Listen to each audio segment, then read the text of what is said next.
So we're going to do another 9 medium frames of honey again today. We did 9 frames yesterday, and you can see I just got a hand crank extractor. I'm trying to get away from mechanization and from using electricity and fuels, because that stuff's all getting expensive. Plus I am somewhat of a conservationist and do realize that as we burn these fossil fuels we create toxic emissions, and I really do. I want to cut back a bit. So anyhow, here we have what we did yesterday. 2 full gallons of honey, and I was amazed how perfect it turned out. It filled them both right to the top. That's all I had left. You can see I don't do a lot of filtering. I like having all that bits of pollen and wax. I think there's a little brood honey in this, so I'm going to keep it in the refrigerator until I use it for canning. I'm going to be making a lot of jams and jellies this year, and preserves, and I put a little in salsa.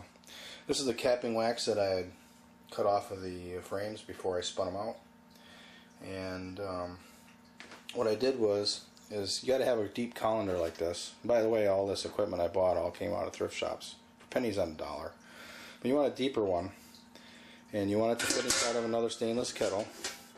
And when you cut the cappings off of the frames, you want to put the wax in here and allow it to drain for a day. And you'd be surprised how much honey you get out of them. And also, there's a lot of honey left in this wax, so what I go ahead and do is I put covers on these containers and I put them in the freezer, and over the course of the year, I'm going to chew it up like it's bubblegum. It's a great pick-me-up when you're tired, or a good dessert after dinner. I'm chewing on this stuff all the time. Of course, you got to brush your teeth more. Anyways, I picked this up at a thrift shop. This is a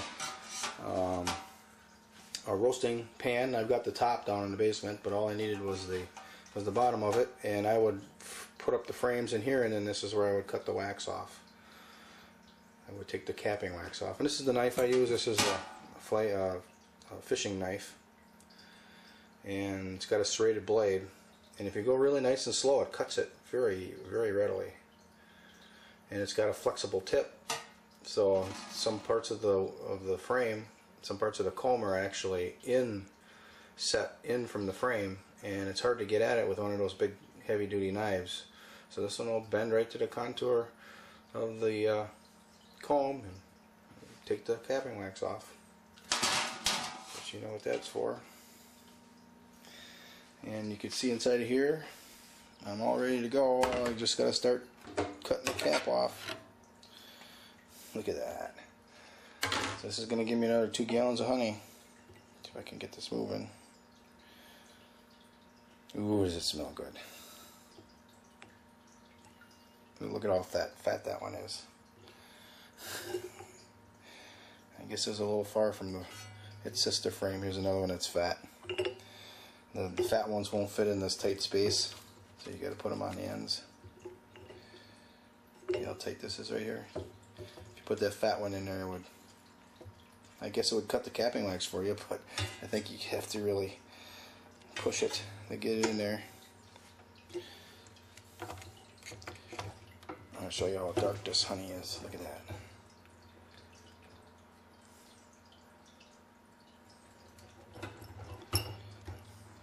I needed one more to make 9, so I took one. Looks like that was just not quite done, but that's okay. It'll still be sweet. So I got some work to do.